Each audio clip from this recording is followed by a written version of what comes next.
नगरसेवक नसल्यामुळे यांच्या अंकुश नाही आणि अधिकारी मस्तवलेले असे वाटायला लागले.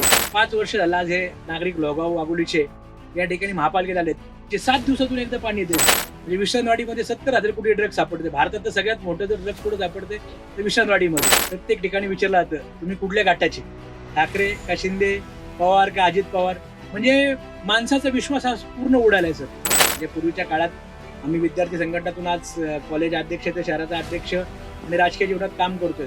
तर भविष्यात ही पिढी तयार होणार नाही. पुण्याचा लीडर्स आपल्या पुणे शहराला मिळू शकला नाही, म्हणून आपले पुण्याचे आज ट्रॅफिक मुक्त होऊ शकत नाही. 15 वर्षानंतर मेट्रो आली आज आपल्याकडं.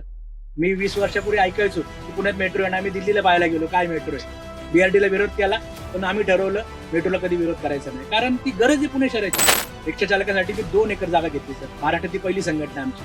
ज्यावेळेस मी रिक्षा चालकांचं खरेदी करून दिलं ना, त्या अक्षरशः डोळ्यात पाणी होतं.